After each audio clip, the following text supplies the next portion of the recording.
Hello, it's Jeanette with Geomazing Paper Crafts. Thank you so much for joining me today. I'm back with another video tutorial. And this time I'm going to do something a little bit different. I'm going to show you how I organize my sponge daubers. And I've been using these little half-wide plastic cases that Stampin' Up sells. And I also have the storage system. You see the storage system. And I see where they're using those little half-wide cases here. And I'm using mine to store my sponge daubers. But before I made this little, you see this little holder here that holds the sponge daubers. My sponge daubers were just all over the place in there. They wouldn't stand up and they'd mix colors when they would touch. So I thought, well, let me figure out something where they'll be able to just stand in there. And this is what I made. I made a little holder for them. Okay. And basically this is just a fold over box, and I'm going to show you how I made it. It's very quick, very easy. And hopefully if you want to organize your sponge daubers in these little half-wide cases, then you can do that too. All I'm using is just a piece of 110-pound cardstock. That's what this is. It's just cardstock, and this is not Stampin' Up. This is just something that I got at the office supply store, and it's a half a sheet of 8.5 by 11, so it measures 4 1/4 by 11. And I'm going to bring in my scoreboard, my Simply Scored scoring tool. And like I said, this is just a simple fold over box with some holes punched in the right places, pretty much. So the scoring that you're going to do on the long side, this is what I do. Since it's kind of hard to get my fat finger in here in the scoring, I'll go ahead and score 10.5 inches on here, okay? Because this thing only sits about half an inch high. So I need 10.5 inches here, and then I'm going to flip it around and do another 10.5 inches here, okay? And then I'm also going to score it at 5 1/4 right here, and also 5 3/4, okay? And then I'm going to turn it sideways, and I'm going to score it at 3 3/4, and I'm going to turn this around and do the same thing, 3 3/4. And that's all the scoring that you need to do for this. I'm going to put this Simply Scored tool away, and now I'm going to go ahead and punch my holes. So where do I punch my holes, and how do I do this? Well, I made myself a template, and this template has 10 holes in it and 2 square holes, okay? And those square holes are optional. If you don't want to put them in there, you don't have to.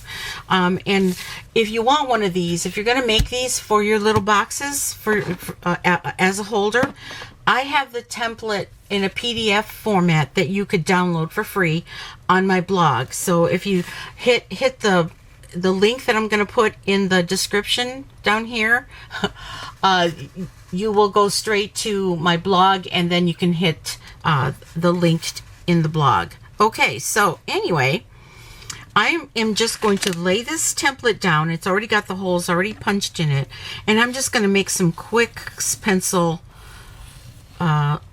markings inside that hole, all 10 holes.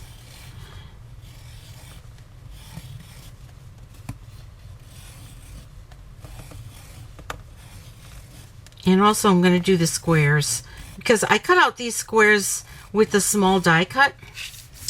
But like I said, you don't have to do the squares, but I like doing the squares because sometimes I have little sponges that will go inside that I use. Now these are all my Regals. I don't have sponge daubers for every color, but Regals are my favorite color, you know, the color classification.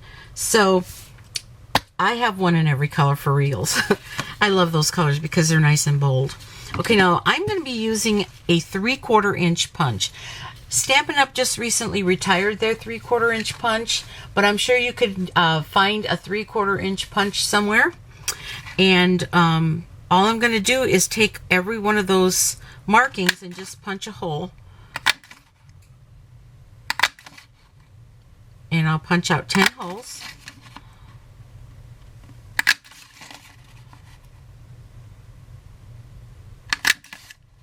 And if you're not perfect, don't worry about it, as long as you've given it enough space in between the holes. And like I say, you don't even need this template. If you can eyeball this, go for it.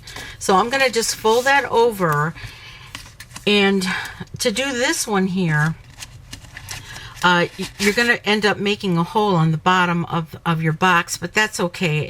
It's not going to hinder anything. So there we go. We've got all of our holes punched, and now I'm going to take this to the big shot with the die that I used, and I used the very smallest of the dies, the scallop dies from the layering squares. And let me pull this one out, and I will be right back after I after I die cut these out. I'm going to take it to the die cutting machine and I'll die cut it out. Be right back.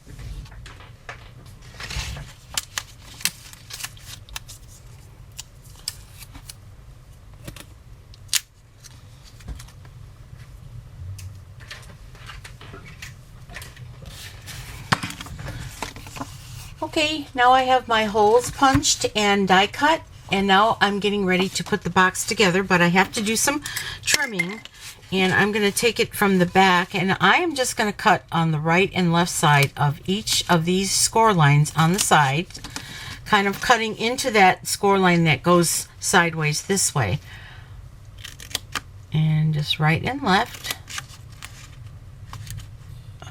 hoping that you can see this and there's not too much glare here, as I am working with white paper.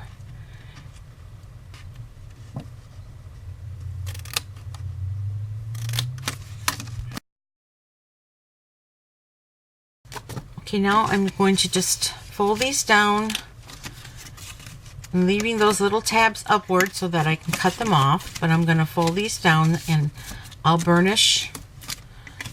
You don't have to do it this way. You can go ahead and cut those tabs off anytime you want to, but this is the way I do it. Okay, so let's just cut those tabs off flush. Okay, and we'll do the same on the other side. Okay, now let's finish burnishing this. I'm going to burnish and fold and burnish all of your score lines.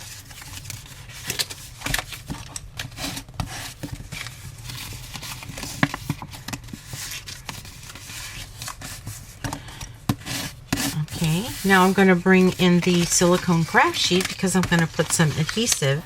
I'm just going to use some snail adhesive on each one of these little tabs here.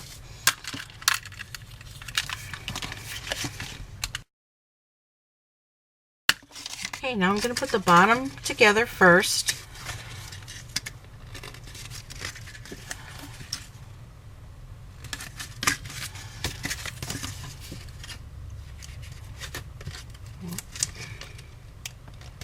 Like the bottom's a little bit. There we go.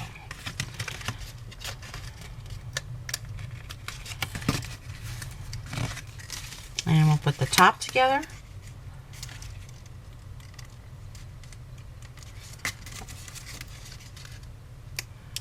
Like I say, this doesn't have to be perfect.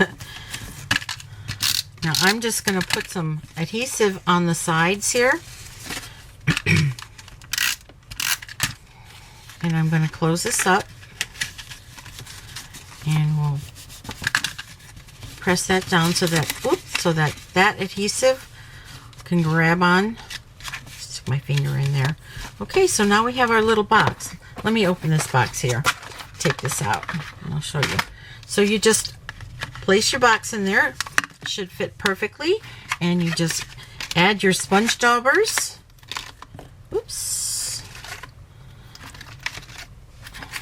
And now they won't be touching each other and getting the inks contaminated on your dauber. And you can have a dauber for every color. And you could even put your sponges in there if you want to. And then you close it right up. And there you go. sponge daubers nice and neat in your little box. So I hope that you enjoyed this video. I hope I taught you something. If you need any of the tools and supplies that I used today in this video, please go to my website at www.geamazingpapercrafts.stampinup.net. All of the supplies I used will be listed in below the video in the description and also on my blog. So once again, I'm Jeanette with Amazing Paper Crafts. Get organized and you make it a great day. Bye-bye.